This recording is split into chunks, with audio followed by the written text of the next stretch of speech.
Hello and welcome to part 2 of the repair of this CD-41 fast battery charger by Yaesu. Now, in the first video I repaired this unit. I replaced the transistor and I've been using this since, and it seems to be fine. Couldn't find any problem, so I'd call the repair a success. However, the original problem of this exposed MOSFET gate is still there.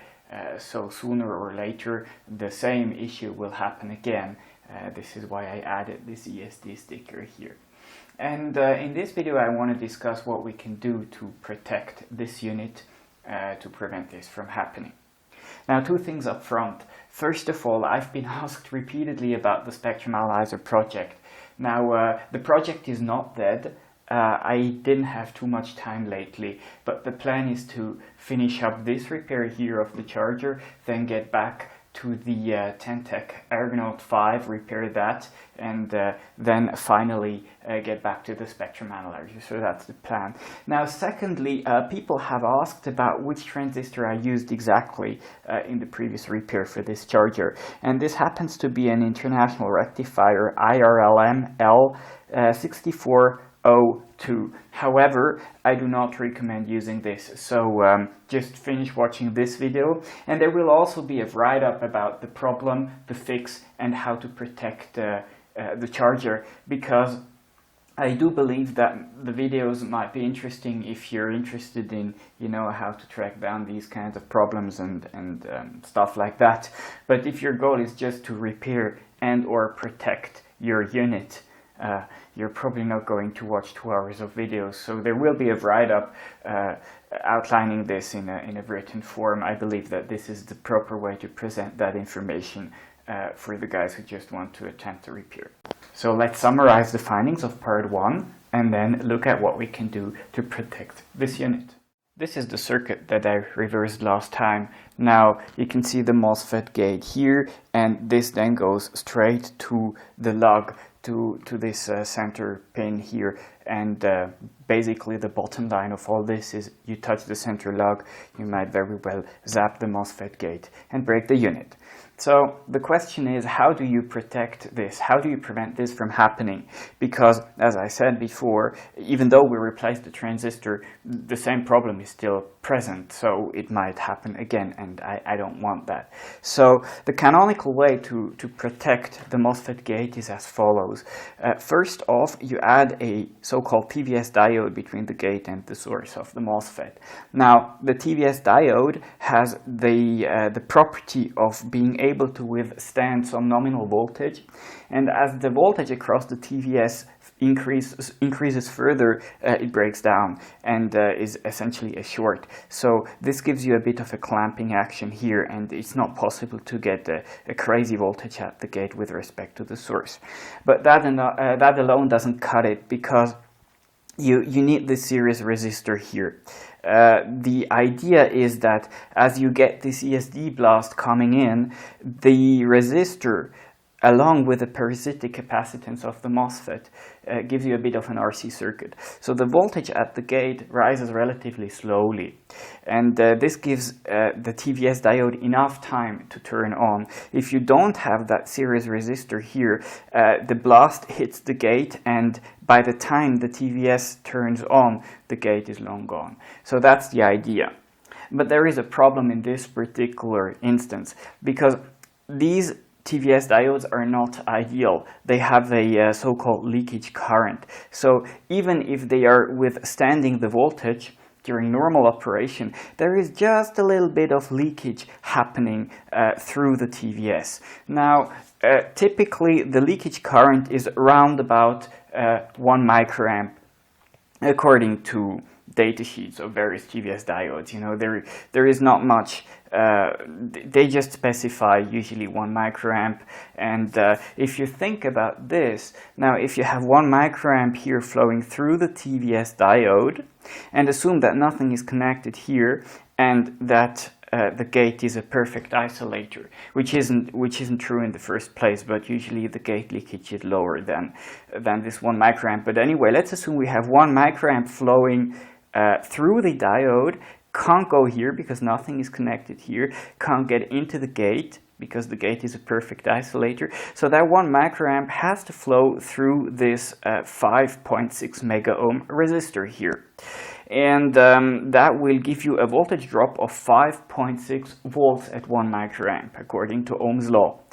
And that's not good because that will kind of lift the gate to at least 5.6 volts. And that way the transistor actually doesn't turn off. So in a funny way, that would be, if you were to do that, you were to create your own kind of green LED always on problem because of that leakage current there. Now, the datasheet doesn't give you the whole story because even though they specify 1 microamp, it's not always 1 microamp. This typically depends on the voltage that you have across the TVS. The leakage increases with the voltage across the TVS. It also depends on the temperature. So I might get away with this. But before I do this, I want to run a little experiment and actually measure the leakage current. Because, you know, if I get anywhere close to that 1 microamp, I cannot put the TVS diode here and I have to look for another solution. So that's what I'm about to do. I'll run a little experiment and measure the leakage current under conditions that are you know, kind of realistic for this particular charger here, and see what's going to happen. Okay, so that is my experimental setup here. This box here is a microcurrent. Now, I've ordered this quite some time ago. I never had the opportunity to use it. Basically what this is a device that is built by a guy called Dave Jones. You probably know him. And the purpose of this little box is to measure small currents with little burden voltage with a low voltage drop, because usually to measure a current what you do is you put a resistor and you measure the voltage drop across that resistor. So it's kind of an indirect measurement, and this little box does this in a very good way, and it allows me to measure down to nanoamps, which is kind of nice because according to the datasheet we're going to expect something at or lower than 1 microamp hopefully. So this is a nice little device that I can use here. Now I'm applying 6.1 volts here through this alligator lead. That kind of corresponds to the 6.1 volts over here. Remember, what we want to simulate is kind of the TVS diode in series with a 5.6 mega ohm resistor. So I have 6.1 volts here. I have 2 resistors because I didn't happen to have a 5.6 mega ohm through hole resistor. So I put 2 3 mega ohm resistors here. That gives you, in total, gives you 6 mega ohms, and the little TVS diode is exactly the TVS diode that I showed the datasheet of previously. Is this little guy here. It's an SMD part. The idea is this will fit in nicely between the gate and the source on the actual charger. So I'll give you a close-up of that because it's probably hard to see. But anyway, resistor, TVS resistor, this then goes into the microamp and back to the supply. So all I'm doing here is I'm essentially shoving some current or I'm applying a voltage here, and this will result in some leakage current. And here I can hook up a multimeter. I'll do this in a second, and this will give me a voltage that is proportional to the current measure on that side. So depending on this switch here, if I set this to 1 millivolt per nanoamp, I'll get exactly that. I get 1 millivolt per nanoamp, and I will be able to read off millivolts from my multimeter as nanoamps. So let me hook this up, turn it on, and see what we get. Okay, I've got it all set up. The reading here in the display will be in millivolts, which means that whatever you read here will correspond to a current in nanoamps. The microcurrent is turned on. Now if I turn on the power supply, I get a reading of somewhere between 70 and 75 millivolts, which will correspond to a leakage current of 70 to 75 nanoamps. And this seems to be great because if I have, let's say, 100 nanoamps of leakage current through that 5.6 mega ohm resistor, I'll have a drop of 560 millivolts, and it's even less than that. So I'd say this seems to be fine so far. However, there is one important thing that I should check, and that is the dependency of temperature of the whole thing. I haven't tried it, but I suspect that the leakage current will, or actually I know that the leakage current will increase with temperature, but I don't know how drastic this effect is. And since the charger here has a linear part in there, some power transistor of some sorts, and it does get quite warm, I want to make sure that I don't get a dramatic increase in leakage current as the temperature rises. So what I will do is I will take my SMD hot air gun and set it to 100 degrees centigrade, because that's as low as it gets, and heat up the TVS diode.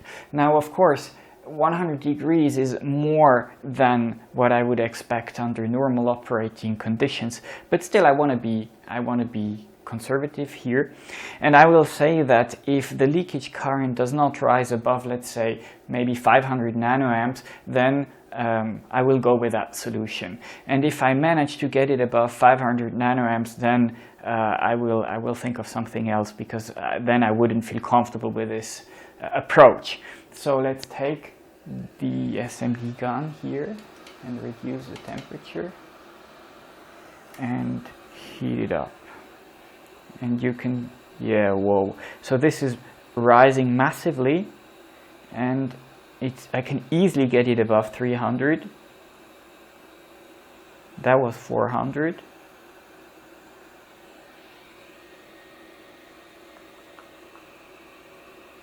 Yeah, 400, 500. Okay, so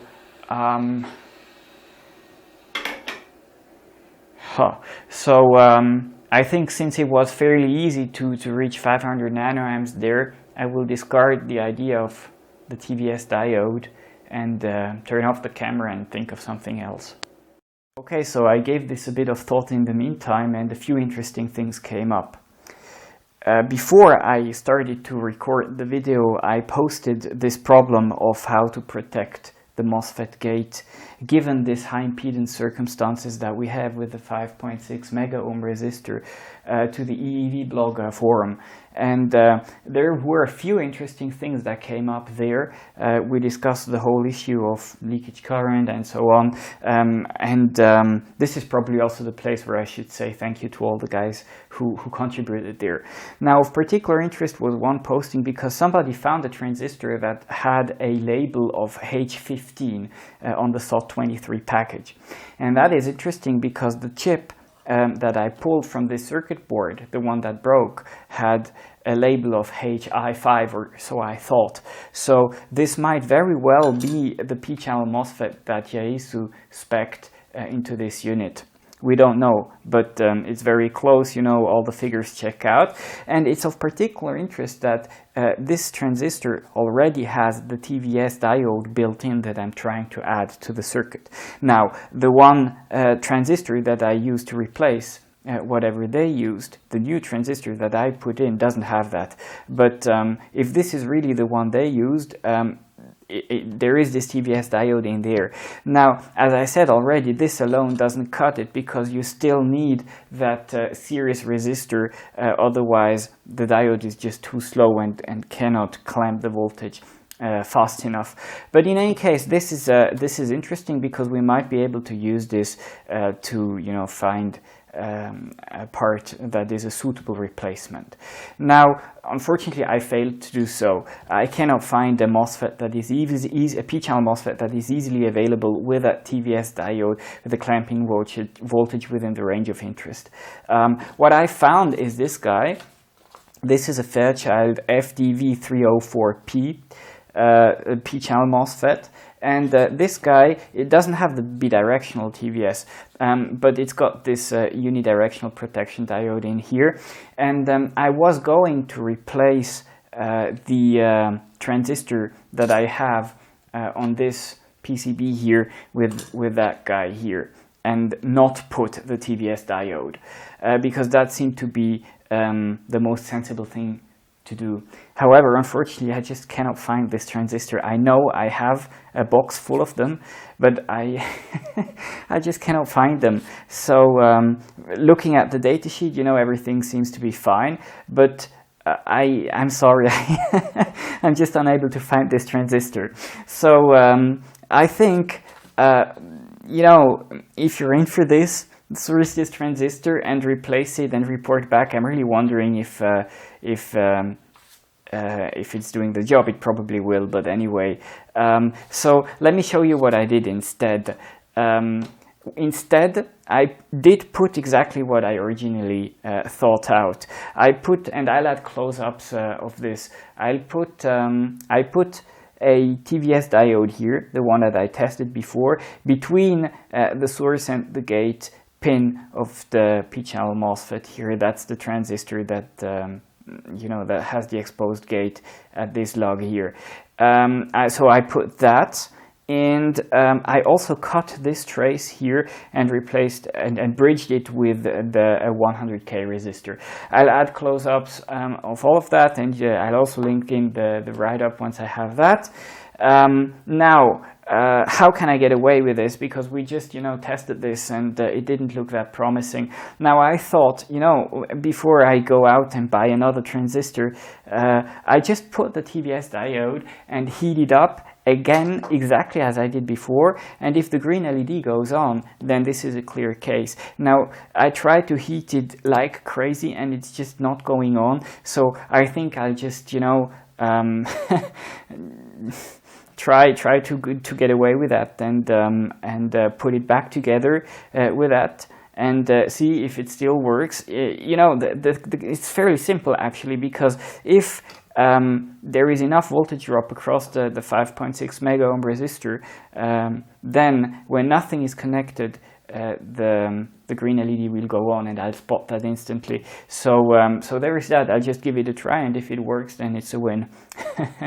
So let me put it back together, and then we're going to give it a quick test. Okay, so I put it back together. 2 notes about that. First of all, on the back of this metal plate here, there is a power transistor, and when you put it back together, you want to make sure to reapply thermal paste, just to make sure that there is good thermal conduction to the metal plate that is used as heatsink here. And second, make sure that the LEDs really make it through the holes here. I didn't check that, and the first time I had put it back together, I had to reopen it to, you know, to get the to bend the LEDs right, such that they would go through those holes. So first of all, I'll just attach power here. Now the green LED should not go on now, because you know, that would indicate that there would be too much of leakage current and creating that voltage drop, you know, not turning the P-channel MOSFET on, leading to a to this green LED condition. Now that is not the case, which is good. And as I said before, I try to heat it up like crazy, and it's just not turning on. So I'd say that's a win so far. Now I will take a battery. That one is supposed to be full, so this should probably go through a little bit of charging and then indicate full pretty quickly. I'll have it sit there, and in the meantime, by the way, a friend of mine said that he wasn't quite happy with his charger anyway, because there is a bit of a flaw in the design. Imagine that you have a radio and you insert it into the charger for charging. Now let's say the battery is empty at first, is charging, and at some point gets full. The full LED should go on and everything is fine, but what the charger then does is it cuts off the you know, the current to the battery, which is fine because the battery is full already, so it doesn't need to be charged any further. But then the radio just sits there and slowly drains the battery, and the charger doesn't do anything to prevent that from happening. So what you really have to do is you have to lift up the whole radio and reinsert it, and then it's charging the battery again. So so that's a bit of a flaw, because ideally, you know, as long as the radio is sitting inside the charger, you probably wanted to make sure that the battery is always full. Now I'm saying that because all these diodes that are here in the schematic, you know, for example that diode here, they're part of diode logic, so probably it would be fairly easy to reverse that part of the circuit and get an understanding of that and change that behavior. Although I'm not going to do this because this is not my radio and I have no interest in buying one of those. But anyway, just as a side note, you know, if somebody is interested, this is clearly something that could be done. Now the green LED went on, so that looks good. Let's see what happens if okay, so that's as it should be, and then it should again, you know, go through that very short charging cycle and conclude that the battery is full quite soon. Okay, that's it. So now I put another battery in there that is empty, so I'll have it sit there and observe what's happening. I expect this to work now. If it doesn't work, surely I'll put it in the description of the video along with the link to the write-up when I have it. And in the meantime, I say thank you for watching and hope to see you again next time.